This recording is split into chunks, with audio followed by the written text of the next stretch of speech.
नमस्कार। न्यूज 24 बिहार झारखंड का digital platform देख रहे हैं आप। मैं हूं आपके साथ सबा शाहिद शेख।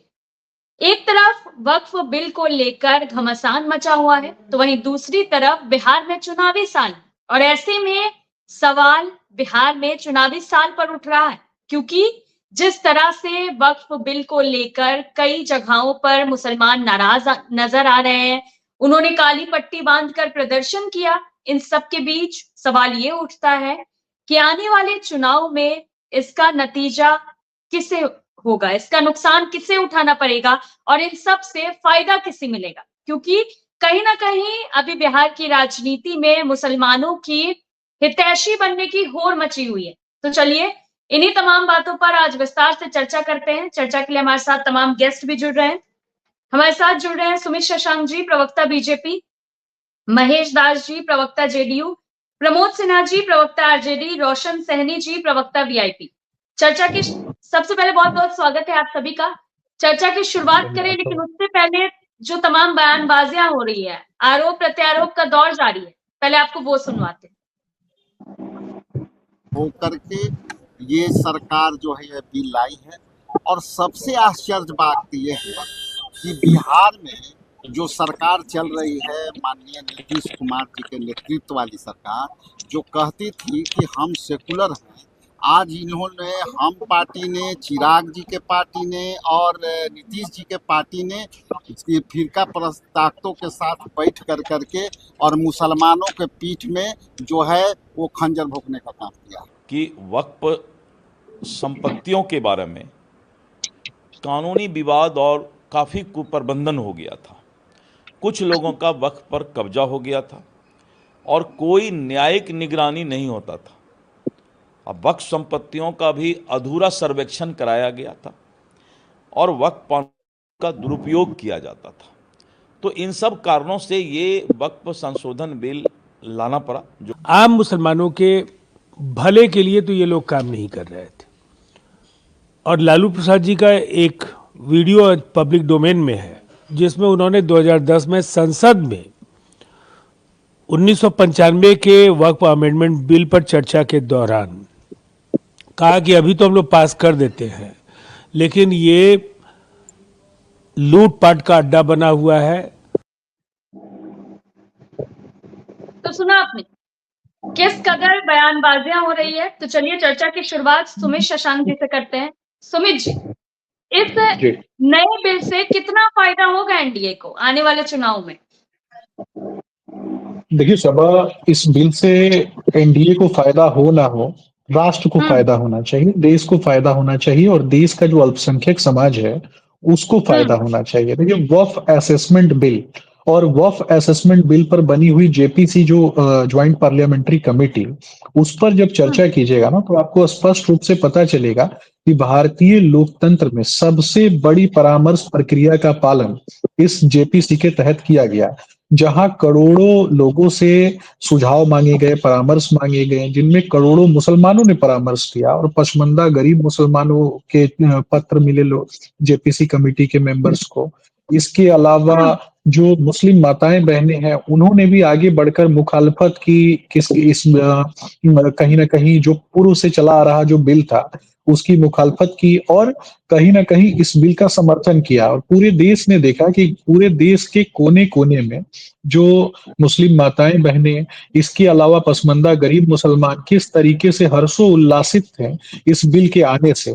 मैं पूछना चाहता हूं कि अहमदिया संप्रदाय को मानने वाले जो मुसलमान हैं, क्या वो मुसलमान नहीं है? क्या मुस्लिम माताओं बहनों को क्या इस बिल के माध्यम से प्रतिनिधित्व देना गलत है? क्या क्या मैं पूछना चाहता हूं कि पसमंदा गरीब मुसलमानों को अगर इस बिल के तहत अधिकार प्रदान किया जा रहा है कि वो भी अपने भले के लिए सोच सके, अपने भले के लिए काम कर सके, तो इसमें गलत क्या है? जिला अधिकारी को अगर इसमें शामिल किया जाता है तो इसमें गलत क्या है? कहीं ना कहीं जिस न्यायिक प्रक्रिया की बात हमेशा विपक्ष करता है, जिस संविधान को बचाने की बात करता है, उसी संविधान के तहत तो हम ये काम कर रहे हैं। तो जो अगर संविधान अधिकार देता है कि चीजों में सुधार करके जो समाज का अंतिम पायदान है, और यहाँ मुस्लिम समाज के अंतिम पायदान पे बैठे हुए लोगों को सशक्त करने की बात हो रही है, उनको शिक्षित करने की बात हो रही है, उनको अपने अधिकारों के लिए लड़ने के साथ साथ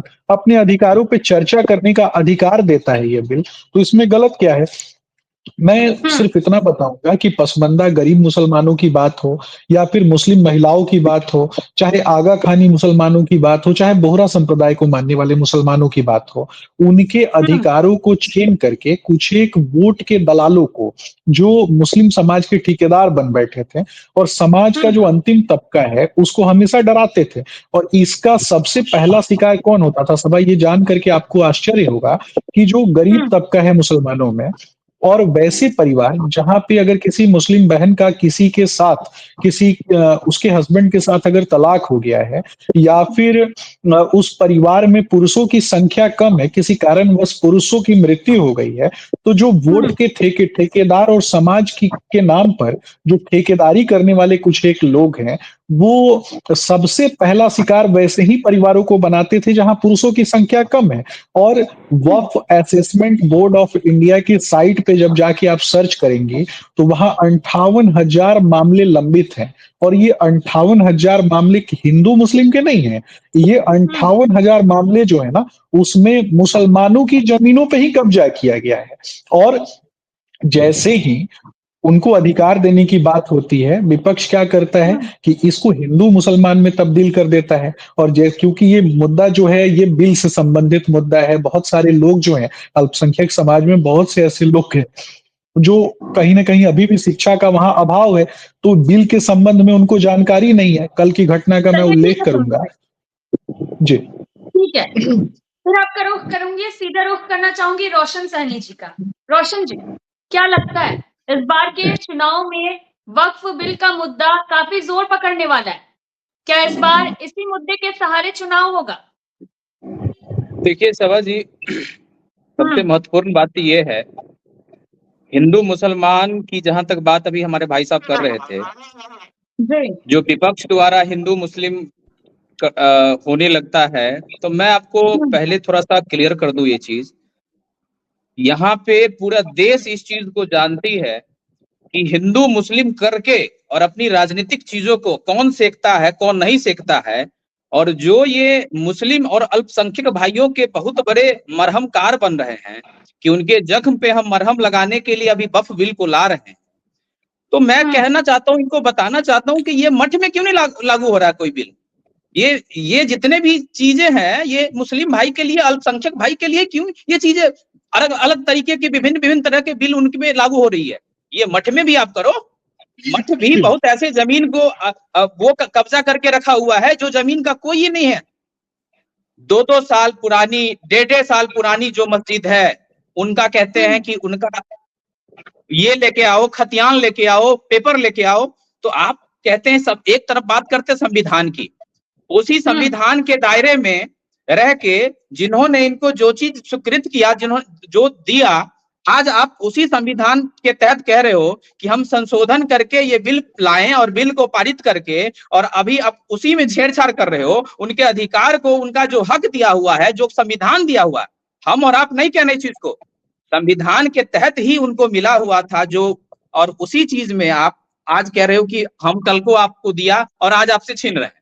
तो मेरा मानना है सरकार अगर इन जो चीज पे सरकार को अभी पूर्ण रूप से ध्यान देना चाहिए, देश में जिस चीज की अभी समस्याएं बढ़ रही है, निरंतर समस्याएं बढ़ी हुई है, आप उस तरफ ना देख के आप बेफिजुल की चीजें जिसका कोई उपयोग नहीं है।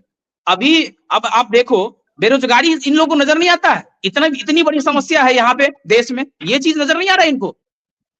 स्वास्थ्य की क्या स्थिति है ये नजर नहीं आता है। मुस्लिम भाई के जो अल्पसंख्यक भाई हैं, अल्पसंख्यक भाई के आपको पहले भी हम बताए हुए हैं और अभी भी बता रहे हैं, उनका जो अधिकार संविधान के तहत उनको मिला हुआ है, मैं अपना व्यक्तिगत विचार यही कह रहा हूं कि उनके अधिकार का ये डायरेक्ट हनन है।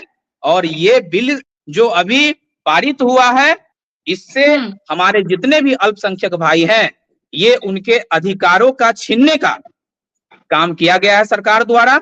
और कोई भी मंशा, सिर्फ हिंदू और मुस्लिम का मंशा एनडीए का रहा है, भाजपा का रहा है, और कोई भी दल ऐसा नहीं है जिनका ये हिंदू मुस्लिम का ये रहा है। तो इसलिए स्पष्ट रूप से ये क्लियर समझ लें कि अल्पसंख्यक के अधिकारों को छीनने के लिए ही ये सिर्फ और सिर्फ बिल है और कुछ नहीं है।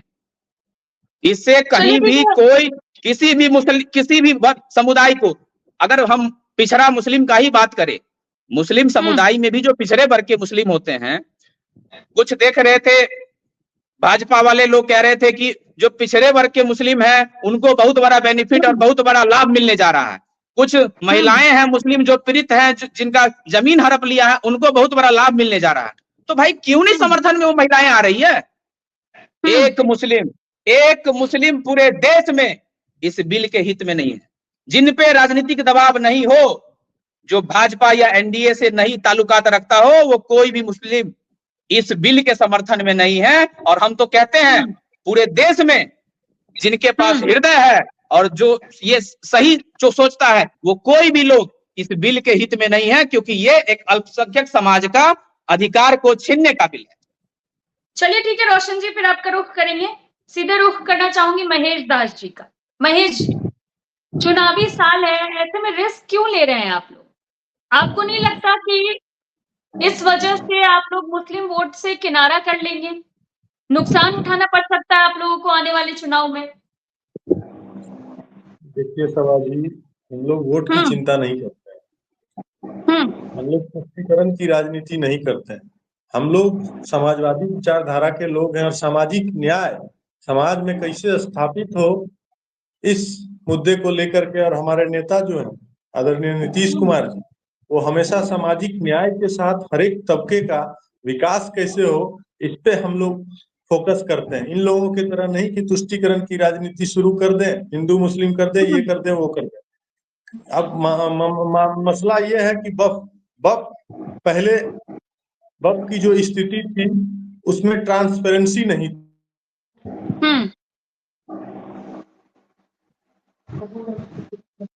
चलिए महेश जी, ठीक है, शायद कुछ टेक्निकल इशू है, तब तक सीधे रुख करते हैं प्रमोद सिन्हा जी का। प्रमोद जी, इस बार चुनाव में तो फायदा आप लोगों को होगा, जिस तरह से आप लोग वक्फ बिल के खिलाफ हैं, विरोध में हैं। सवाल प्रमोद हमारे जी। नेता आदरणीय लालू प्रसाद यादव, आवाज मिली? जी जी, आवाज आ रही हमारे है। नेता आदरणीय लालू प्रसाद यादव जी, हमारे नेता आदरणीय तेजस्वी प्रसाद यादव जी और हमेशा से जो है सामाजिक न्याय, धर्मनिरपेक्षता के साथ साथ सामाजिक सद्भाव में विश्वास और समाज के हर एक वर्ग केंद्र सरकार के द्वारा उनके हितों पर कुठाराघात किया जाता है, तो उनके हित को जो है छीनने का प्रयास किया जाता है। तो राष्ट्रीय जनता दल पहले भी के सदन तक संघर्ष करने का काम किया था और आज भी हम लोग कर रहे हैं। सवाल ये है कि आज हिमायती हुए हैं मुसलमानों के, हिमायती वो लोग बने हुए हैं भारतीय जनता पार्टी के लोग जो उस सीटों पर लोकसभा का चुनाव लड़ते हैं, लेकिन एक भी मुसलमानों को वो लोकसभा का प्रत्याशी नहीं बनाते हैं, उनको राजनीतिक रूप से हाशिए पर ले जाने का प्रयास करते हैं। जब होली का पर्व आता है, जब रमजान के महीने में, तो कहा जाता है इनके नेताओं के तरफ से कि मुसलमान अपने घरों में रहें। जदयू के सांसद जब चुनाव जीत करके आते हैं तब कहते हैं कि मुसलमानों ने हमको वोट नहीं किया है, हम मुसलमानों का काम नहीं करेंगे। भारतीय जनता पार्टी के सांसद और केंद्र में मंत्री कहते हैं कि हम मुसलमानों का काम नहीं करेंगे। तो लगातार समाज में मुसलमानों के प्रति घृणा का जो है बोल ये लोग बोलते रहते हैं और आज ये लोग मुसलमानों के हितैषी बने फिर रहे हैं। ये समझने वाली बात है। ये जो वक्फ संशोधन बिल जो आया है, जब लाया गया था तब इसके विरोध में विपक्ष के तमाम नेताओं ने अपनी आपत्तियां दर्ज कराई थी। तब इसको जेपीसी में डाला गया, ज्वाइंट पार्लियामेंट्री कमेटी में डाला गया, और ज्वाइंट पार्लियामेंट्री कमेटी में जब विपक्ष के सांसदों ने 44 आपत्तियां दर्ज कराने का काम किया तो एक भी उनकी आपत्तियों को स्वीकार नहीं किया गया और जो पहले से मूल स्वरूप था उसी मूल स्वरूप को ला करके जो है सदन में रखा गया। ये समझने वाली बात है। आपने जेपीसी का निर्माण किया, जेपीसी में पक्ष और विपक्ष दोनों के सांसद थे, तो विपक्ष के सांसदों द्वारा की गई आपत्तियों को आपने क्यों नहीं सुना? देश भर से, जी अभी हम भारतीय जनता पार्टी के प्रवक्ता को सुन रहे थे कि देश भर से करोड़ों लोगों ने अपनी आपत्तियां और सुझाव देने का काम किया, तो क्यों उनके सुझावों को अस्वीकार करने का काम किया गया? ये बहुत बड़ी बात है। और इस वक्फ बिल, जो संशोधन बिल के लिए आपने देखा था कि जब मुख्यमंत्री माननीय नीतीश कुमार जी ने जब दावते इफ्तार का आयोजन करने का काम किया था, तो बिहार में मुस्लिम के 7 संगठनों ने उनके दावते इफ्तार का भी बहिष्कार करने का काम किया था। और आपने देखा था कि गर्दनी बाग में किस प्रकार से मुस्लिम संगठनों ने धरना प्रदर्शन देने का काम किया था। तो अब तो चेहरा तो नीतीश कुमार जी का तो साफ और स्पष्ट हो गया ना, किस प्रकार से ललन सिंह जी सदन में जो अपने बातों को रखने का काम कर रहे थे और किस प्रकार से समर्थन देने का काम कर रहे थे। यही माननीय मुख्यमंत्री नीतीश कुमार जी जब लोकसभा चुनाव में सीमांचल के क्षेत्रों में गए थे, तब वो खुल करके मुसलमानों से कहते थे कि देखिए मैंने आपके लिए कितना काम किया है, आप ये भूलिएगा नहीं, आप हमको वोट करिएगा। और उनके अस्मिता पर जब सवाल आया, वक्फ संशोधन, उनकी संपत्तियों को छीनने का प्रयास किया गया, तो ये लोग चुप हो गए। ये समझने वाली बात है। और हमारे नेता, अभी मैं आपके जो बाइट आप जो सुनवा, संजय जी एक बात बोल रहे थे, हमारे नेता आदरणीय लालू प्रसाद यादव जी के संदर्भ में जो 2010 में दिया गया था, उद्धृत करने का काम किया था। उन्होंने कहा था कि वक्फ की जो संपत्तियां हैं उस पर जो है अनधिकृत लोग से कुछ लोग जो है कब्जा करके अपार्टमेंट बना रहे हैं, इसलिए जो वक्फ को और जो है मजबूत किया जाए। और उसको लेकर के 2013 में जो है संशोधन लाया गया।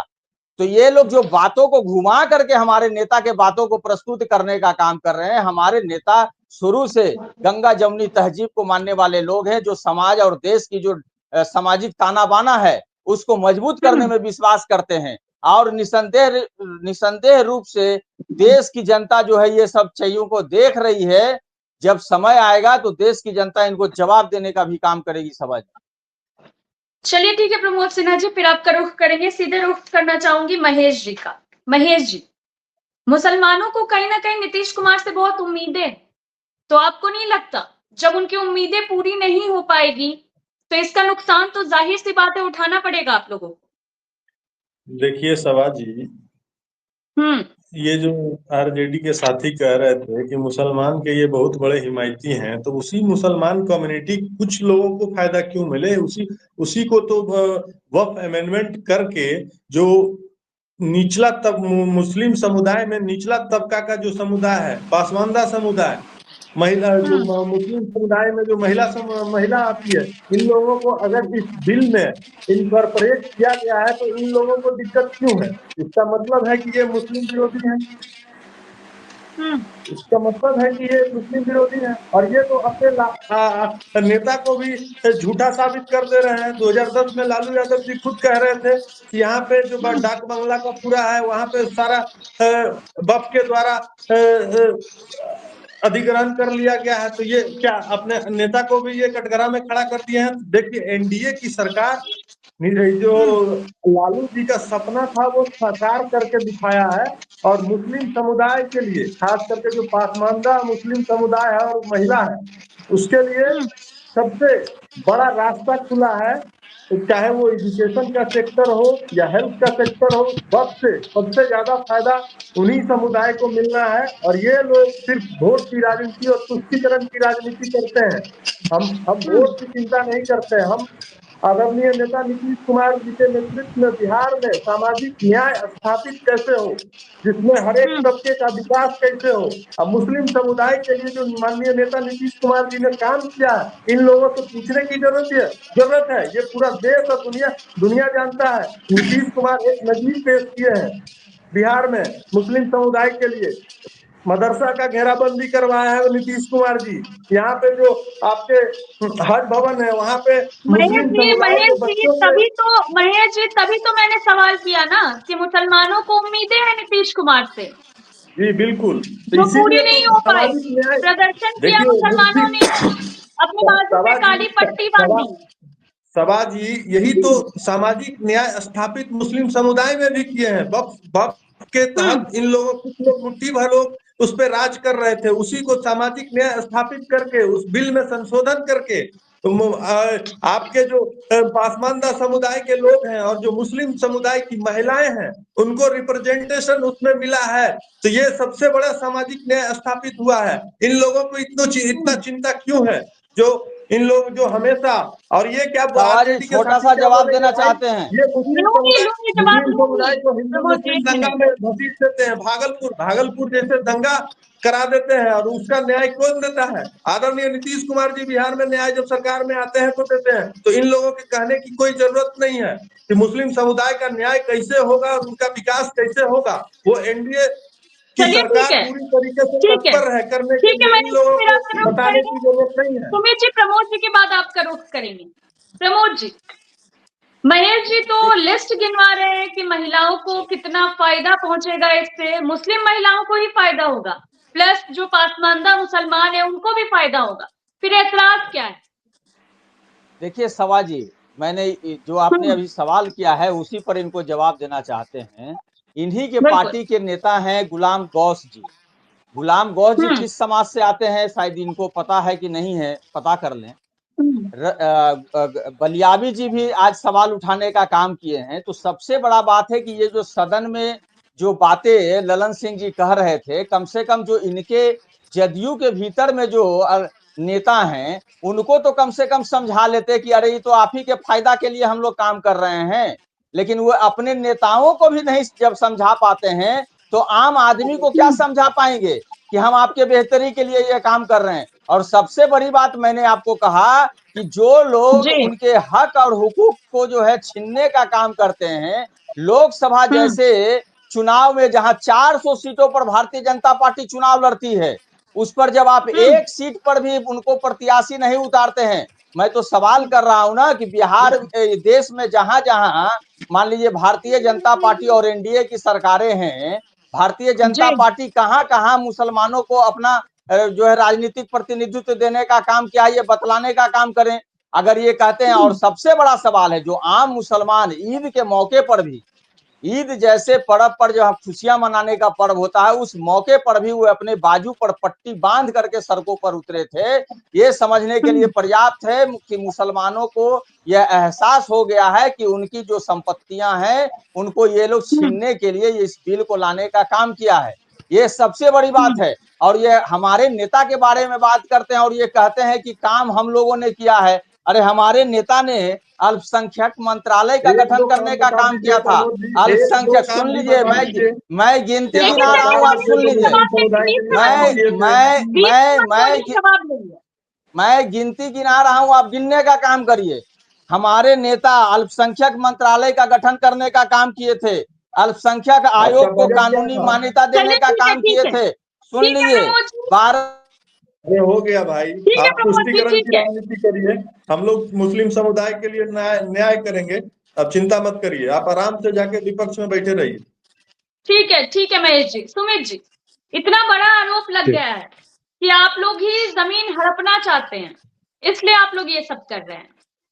देखिए सबा जी, ये समझना है कि देखिए ऊपर ऊपर बाउंड्री बांधना, ऊपर ऊपर बाउंड्री बांधना और जिनके लिए काला अक्षर भैंस बराबर हो, तो मुझे लगता है कि उनको कहीं न कहीं जा करके वक्फ बोर्ड और वक्फ बोर्ड के विषय में जानकारी एकत्रित करनी चाहिए। जो लोग ऊपर-ऊपर बाउंड्री बांधते हैं, तो उनसे मैं पूछना चाहता हूँ, सबसे पहले मेरे 2-3 प्रश्न हैं, जब उनका मौका आएगा तो वो जवाब दे देंगे कि वक्फ बोर्ड का जो संशोधन का जो बिल है, वो क्या है? वक्फ बोर्ड क्या है? और वक्फ बोर्ड कब लागू हुआ था? वक्फ बोर्ड के विषय में मतलब वक्फ बोर्ड के माध्यम से मुसलमानों को कितनी तरक्की प्रदान कर दी गई, ये भी बताना चाहिए उन लोगों को। लेकिन मैं इन्हीं सभी प्रश्नों को कहीं न कहीं उत्तर के माध्यम से प्रत्येक व्यक्ति को समझाना चाहूँगा। जो लोग समझ नहीं पा रहे हैं, उनको समझना है कि 1954 में सबसे पहले जब वक्फ बोर्ड का निर्माण होता है और 2013 में आप देखेंगे कि किस तरीके से यूपीए गवर्नमेंट ने वक्फ बोर्ड के अधिकारों को एक तरीके से बहुत ज्यादा बढ़ा चढ़ा करके पूरे समाज में रखने का काम किया। जितना अधिकार ओमान की बात करें, गल्फ कंट्रीज की बात करें, सऊदी अरेबिया की बात करें, वहां के वक्फ बोर्ड्स के पास नहीं है। उससे कहीं ज्यादा अधिकार कुछ एक दलालों को देने का काम इन्होंने किया यूपीए गवर्नमेंट में, और भू माफियाकरण करने का काम किया समाज का। और उसका उससे सबसे ज्यादा प्रताड़ित वर्ग अगर कोई रहा तो वो मुस्लिम समाज रहा। मैं ये पूछना चाहता हूं कि ऑल इंडिया मुस्लिम बोर्ड जो है उसके माध्यम से ये आह्वान किया गया था कि प्रत्येक व्यक्ति जो है वो ईद के दिन काली पट्टी बांध के जाए। मैं पूछना चाहता हूं, आपके कैमरे पर भी मैंने देखा है कि लगभग 70% लोगों ने काली पट्टी नहीं बांधी थी। और कल की तस्वीर भी सबने देखी है कि जो लोग आकर के सड़कों पे प्रदर्शन कर रहे थे और हर्षोल्लास जो है वो कहीं ना कहीं दिखा रहे थे, जो मुस्लिम माताएं बहनें सड़कों पर खड़े होकर, और जो उल्लास में और जो आजादी उनको प्रदान की गई उसके लिए जिस तरीके से वो सरकार को तहे दिल से शुक्रिया अदा कर रहे थे, उन तस्वीरों को तो ये नहीं देखेंगे। इसके अलावा मैं पूछना चाहता हूं कि पूरे देश में 9.5 लाख एकड़ जमीन जिसको भू माफिया की तरह वह बोर्ड ने हड़पने का काम किया था, 29,000 बीघा जमीन बिहार के परिदृश्य में अगर बात करेंगे तो जिसको हड़पने का काम वह बोर्ड ने किया था, वैसे ही वक्फ बोर्ड के जमीन पर बिहार के माननीय मुख्यमंत्री नीतीश कुमार जी ने 21 मदरसों का निर्माण करवाने की बात की, और उस दिशा में हम आगे बढ़ रहे हैं। और वो 21 मदरसे जो हैं जहां पे बच्चों को उचित तालीम प्रदान की जाएगी। उचित तालीम का अर्थ ये है कि इस्लामिक शिक्षा के साथ साथ बच्चों के हाथ में लैपटॉप प्रदान किया जाए, और जो बहनें हैं, जो बेटियां हैं, जो बच्चे हैं, वो भी उचित तालीम के साथ साथ राज्य के लिए और देश के लिए एसेट बने। सबा जी, मैं पूछना चाहता हूं कि अगर वो बच्चे भी आपकी तरह और भी मुस्लिम समाज के जो वर्ग से आने वाले जो युवा साथी हैं उनकी तरह अगर राष्ट्र के लिए एसेट बनेंगे तो इसमें दिक्कत क्या है? शिक्षा जो हमेशा सवाल खड़े करती है, उसी शिक्षा को समाप्त करने के लिए इन लोगों ने लगातार मुसलमानों को और मुसलमानों के एक तबके को इन्होंने एक तरीके से सत्ता में रखा, और मुसलमानों के बहुसंख्यक आबादी से आने वाले लोगों को एक तरीके से शोषण होने वाला बना के रख दिया। और जिस कारण से पूरे समाज में भारतीय जनता पार्टी के खिलाफ, एनडीए परिवार के खिलाफ भ्रम की स्थिति पैदा करने का काम किया गया कि ये लोग आएंगे तो मुसलमानों को नुकसान होगा। मैं पूछना चाहता हूं कि 2014 के बाद भारतीय जनता पार्टी जब से आई तो क्या जब किसी गरीब परिवार के लोगों का मकान बना तो उसमें मुसलमानों को चिन्हित करके उनके मकान नहीं बनवाए गए क्या?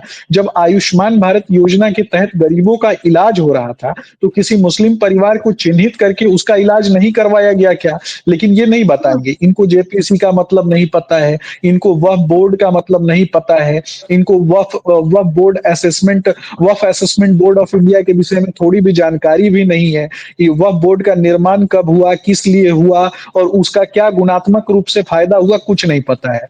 लालू जी ने क्या कहा, इनके नेता ने क्या बताया, इनके नेता ने किस तरीके से मुद्दों को भटकाने का काम किया, ये सारी बातें, ये आडंबर हवा जो है, इस प्रकार की चीजें ये समाज में फैलाने का काम करते हैं। ठीक है सुमित जी। रोशन जी अभी थोड़ी देर पहले कुछ कह रहे थे आपसे, तो वो जो पूछना चाह रहे थे वो सवाल मैं पहले आपसे पूछ लेती हूँ, फिर रोशन जी करूंगी। रोशन जी कह रहे थे कि जब बात वक्फ पे उठ रहा है, मस्जिदों पर उठ रहा है, तो मठों पर क्यों नहीं? अगर बात की जाए तो वक्फ में है कि गैर मुसलमानों को भी जगह दी जाएगी, तो क्या हिंदू मंदिरों में ऐसा होगा? सबा जी, जिसको जानकारी नहीं है, देखिए सबा जी, जब व्यक्ति थोड़ा सा कम पढ़ा लिखा होता है और या फिर उस विषय की जानकारी नहीं होती है तो लोग इस प्रकार की बातें करते हैं। तो मुझे लगता है कि कहीं ना कहीं मुझे क्लियर कर देना चाहिए। तिरुपति मंदिर के विषय में भी मैं आपको बताना चाहूंगा। तिरुपति मंदिर में भी मुस्लिम कर्मचारी काम करते हैं।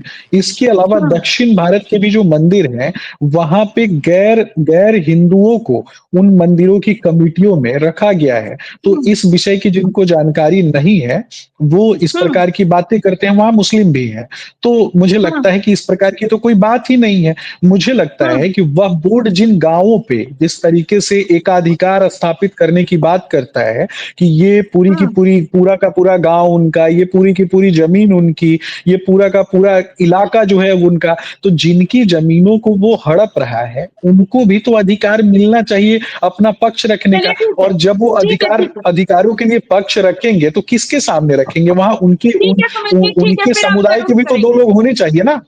ठीक है रोशन जी, वक्फ बोर्ड की बात सभा करें जी तो सुमित जी के बातों से तो ऐसा ही लग रहा है कि सिर्फ जमीन हड़पने का काम हो रहा है। सभा जी हम्म सारे विद्वान आज के समय ये एनडीए में भरे पड़े हैं। इनको एसी का जो 12x14 का जो कमरा है उनसे निकल के इनसे पूछिए कि कितना दिन गए हैं जमीन पे। और ये बात करते हैं बालाजी का, बालाजी जमीन और पे ही मठ, रहता हूँ भाई। बालाजी और मठ। हमने बात किया था मठ का। मैं गांव गांव घूमता हूँ, गांव में ऐसे ऐसे मठ आपको दिखाऊंगा जिनका जमीन ऐसे, आप पूछिएगा ना मठाधीश से तो ऐसे कहेगा वहां तक देख रहे हैं नजर, वहां तक मठ का जमीन है। और वो जमीन सारे लिटिगेटेड जमीन रहता है जिनका कोई कागज और कोई ये नहीं, खतियान नहीं है। आप कहिएगा हमारा जमीन है, मठ वाले सीधा कहेगा कि नहीं ये मठ का जमीन है। तो मैं इस भाई से साहब से बताना चाहते हैं कि जब आप अपने एसी के कमरे से बाहर होंगे तब आपको ये जानकारी मिलेगी ग्राउंड की, कि जो आपने कहा कि अभी बालाजी एक अलग चीज है। आप बालाजी का ये कह रहे हो। आप ये बताओ अभी श्री राम मंदिर बना है, श्री राम मंदिर में कितने मुस्लिम भाई को रखा गया है? मैं पूछना चाहता हूं इनसे। और रखा नहीं गया तो क्यों नहीं रखा गया? अभी बौद्ध सभा का जी बालाजी मंदिर अलग हो अभी गया, गया श्री में राम मंदिर इनके लिए अलग हो गया, इनके लिए मठ अलग हो गया, सभा जी इनके लिए जो बड़े अभी मंदिर हैं वो अभी अलग हो गया गए। में दक्षिण गया भारत में के मंदिर इनके लिए अभी मंदिर ही बौद्ध नहीं गया है। में जवाब लेंगे, सभा जी अभी बौद्ध के जो बौद्धिस्ट लोग जितने भी हैं उनके जो मंदिर हैं, उनके जहां भी बौद्ध के मंदिर हैं उन पे कितने ऐसे लोग हैं जो अदर समुदाय से आते हैं? अरे भाई आपको मुस्लिम में काहे घुसना है? आप उतने मुस्लिम में इंटरेस्ट दिखाते क्यों हो? आप दिखाना ही है इंटरेस्ट क्यों तो उनके मुसलमान दुख देश सुख के में साथी नागरिक बनो नहीं ना। है क्या? उनके दुख सुख के ही तो साथी बन रहे हैं, उनके दुख सुख के लिए ही तो काम कर रहे हैं। काश आप दिक्कत क्या है? काश आप बनते। दिक्कत क्या है? मुस्लिम हमारे माताओं नेता बहनों से नफरत क्यों है? और ये मुस्लिम कहते कि बहनों से हमारे नफरत नेता, क्यों है आपको? हम लोग के जो नेता जो चीज बोल मुस्लिम रहे हैं बहनों से उसको हम लोग नफरत क्यों है? अरे भाई हम नहीं रिपीट कर क्यों रहे हैं, नफरत है वो हम मुस्लिम रिपीट बहनों नहीं से? कर रहे हैं। गरीब दो और दो पसमानदा चार होता है, मुसलमानों उसको से पूरा क्यों संसार नफरत दो और है? दो चारे बोलेगा। चलिए ठीक है, ठीक है, ठीक सर्कस है। का रिपीट रथ नहीं कर लेकर रहे हैं। घूमने वाले बताएंगे बिहार हमको की कि बात बिहार में क्या चल रहा है, आदरणीय देश में लालू क्या चल प्रसाद रहा यादव है। जी के बातों को, आदरणीय श्री अरे मुकेश सहनी जी के बातों को और आदर्शों को सर्कस का रथ ये नचाने वाले अरबन लोग जो हैं समाज वो के सहनी हित के समुदाय लिए, का मुस्लिम के हित सर्कस के का लिए, रथ नचाने वाला अल्पसंख्यक के व्यक्ति। हित के लिए सुमित कार्य जी किया है। शांत हो सभा जाइए। जी सभा सुमित जी जी एक बार जवाब इनसे दीजिए। और पूछिएगा। सबसे महत्वपूर्ण चीज सभा है, जी सभा ज्ञान जी एक वहां बार इनसे दिखाई जाती है पूछिएगा। जहां पे स्पष्टीकरण हो। सभा जी ज्ञान सभा जी एक बोलिए, बार इनसे बोलिए बेफिजूल नहीं है जो पूछिएगा कहीं भी ज्ञान प्रदर्शित कि करना स्टार्ट जरा कर इनकी दे बिना आवाज बंद कर मतलब की दीजिएगा चीजों तभी पे। तो बोल पाऊंगा मैं। सुमित देखिए जी सभा और जी सभा जी ये लोग वकालत करते हैं किसकी? सर्कस का रथ घुमा करके और सहनी समाज के उत्थान की बात करने वालों से, जिन्होंने नाव गौरीचरण नहीं हम लोग देखा, तो कम से कम जिन्होंने नहीं करते हैं नाव ना। नहीं चलाया, हम लोग कम से कम जिन्होंने गौरीचरण नहीं नाव करते नहीं हैं। चलाया, नाव मुस्लिमों के नहीं बहुत देखा, बड़े और हितैषी, और मुस्लिमों के और बहुत बड़े और और हितैषी फिल्मों का और अपने सेट लगा के वहां पे जाके फिल्मों बिल का पे सेट लगा कमर के खड़ा और करते फिल्मों हैं। के सेट ये पर तो कम से कम सर्कस नहीं का करते रथ ना। नचाने वाले। अरे भाई साहब सुन दोस्ती लीजिए हो ना। रीति नहीं लाते हैं कम से कम। सभा जी मैं तो बोल जिस ही रहा तरह से हूँ। लालू प्रसाद यादव जी, सभा आदरणीय जी आप मुकेश बोलने सहनी नहीं जी दीजिए। मर्द का कौन बात चारा करता, चोर? जो बोलते थे कौन वही लालू करते थे। प्रसाद यादव? चारा इधर चोर, में भूसा इनके लूटने बाबा वाला, लोग भी वही अरे करते हैं। भूसा ये लूटने वाला, बकरी का भूसा। मुंह पे कुछ और आप अरे इनके कुछ सृजन और। ये घोटाला कभी पे नहीं नहीं होगा। दो बोलिएगा, तरह का प्रधानमंत्री कोरिलेशन नरेंद्र मोदी अरे जी हम आपका बोलते नेता तो हैं। सजा अरे याफ्ता मुजरिम है, सुनिएगा, माननीय कोर्ट अरे में तो। सुमित जी प्रमोद जी को भी म्यूट मा- किया जाए। ठीक है महेश जी कुछ कहना चाह रहे थे आप अपनी बात पूरी कीजिए। को पता नहीं है, बिहार धार्मिक न्यास बोर्ड का जो अभी अध्यक्ष है वर्तमान में, वो एके जैन है। वो खुद अल्पसंख्यक समुदाय से आते हैं। क्या वो जैन समुदाय के लिए पूरा हिंदू धर्म का जमीन है वो लूट के चले गए क्या? अगर वक्फ बोर्ड में गैर मुस्लिम को 2 आदमी को रखा जाएगा तो क्या इसमें कोई लूट के जमीन थोड़ी ना चला जाएगा भाई? वो तो सिर्फ प्रशासनिक और ट्रांसपेरेंसी के लिए लाया गया है। तो इनको इतनी चिंता क्यों है भाई? ये इनको इतना चिंता क्यों होता है? अगर ट्रांसपेरेंसी उसमें आ रहा है तो इसमें दिक्कत क्या है? अगर पासमानदा समुदाय को अधिकार मिल रहा है, मुस्लिम समुदाय के महिलाओं को उसमें इनकॉर्पोरेट किया जा रहा है, तो इन लोगों को दिक्कत क्यों होती है भाई? ये सिर्फ तुष्टीकरण की राजनीति करते हैं, इनको समझ में आता कुछ नहीं है। ये सामाजिक न्याय समझ में आता नहीं है, ये सिर्फ सामाजिक न्याय और अपने नेता का गुणगान करते रहते हैं। भाई जब सत्ता में आते नवरात्रि हैं में तो मछली खा करके हिंदुओं को चिढ़ाने वाले हैं। समय की कमी है, समय की कमी है। समाजी नवरात्रि में मछली खा के नवरात्रि में नहीं मछली खा के सुमित जी, ये हिंदुओं को तो चिढ़ाने वाले जो मुद्दे हैं, पे रहते हैं ना, सुमित जी मुद्दे पे इसमें रहते हैं। गलत क्या बोल रहा हूँ मैं? जो नवरात्रि में मछली खा के हिंदुओं को चिढ़ाता हो वो यहाँ पर बैठ करके मठ और मंदिरों की बात करेगा क्या? सुमित जी प्लीज ये नेता सब के नहीं विषय में तो चलेगा। अपनी सुमित जी जानकारी कौन ही नहीं मछली है। खा रहा है, कौन क्या खा रहा है, प्लीज मुद्दे पे रहते हैं। नहीं, वही तो मुद्दे पर ही हूँ। नवरात्रि में जो लोग मछली खा करके धार्मिक भावनाओं को ठेस पहुंचाने का काम करते हैं वो यहाँ हिंदू मंदिरों और चलिए मठों के ठीक है बारे में सुमित बात जी, करेंगे। मुद्दा क्या है? ठीक है सुमित जी। मुद्दा वध, अरे सर्कस में सर्कस का रथ नचाने वाले का प्रवक्तागिरी कर रहे हैं ना बाबू। बच्चे हो अभी, अरे बच्चे हो भाई, सर्कस का रथ नचाने वाले को जाके तलवा चाटो। सर्कस का रथ नचाने वाले का तलवा चाटो भाई, इधर इधर बोलने की जरूरत नहीं है। सर्कस का रथ नचाने वाले का तलवा चाट लो भाई जाके। सर्कस का रथ नचाने वाले का तलवा चाट लो भाई, ज्यादा जानकारी हो जाएगी भाई। अरे मुकेश सहनी नचा रहे थे सर्कस का रथ। सर्कस का रथ कौन नचा रहा था? मुकेश सहनी नचा रहे थे। कौन गरीब सहनी के घर में गए हैं जरा बता दीजिए ना। सैनी समाज के लोगों को के लिए काम करने का काम हरी सहनी ने किया है। हरी सहनी जी, आप हरी सहनी ने किया है। किनका प्रोडक्ट है हरी सहनी जी? किनके बनाए हुए और किनके पार्टी से गए हुए नेता है हरी सहनी जी? आदरणीय श्री मुकेश सहनी जी के, आदरणीय श्री मुकेश सहनी जी के बनाए हुए नेता है वो। अरे आदरणीय आपके लिए होंगे। आप हरी सहनी पे बोलेंगे? बकरी का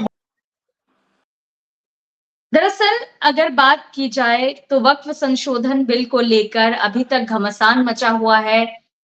कई जगहों पर इसका विरोध भी देखने को मिल रहा है। वहीं अगर विपक्ष की बात करें तो विपक्ष भी इसका विरोध कर रहा है। वहीं अगर बात की जाए सत्ता पक्ष के एनडीए की, तो सत्ता पक्ष के एनडीए की तरफ से इसमें सहमति है। हालांकि अब आगे क्या होगा ये देखने वाली बात होगी। फिलहाल के लिए इतना ही। देखते रहिए न्यूज़ 24 बिहार झारखंड। अगर आपको ये डिबेट अच्छी लगी तो इसे लाइक और शेयर जरूर करें। आप अपनी राय में कमेंट करके भी जरूर बताएं और हमारे चैनल को सब्सक्राइब करना ना भूलें। नमस्कार।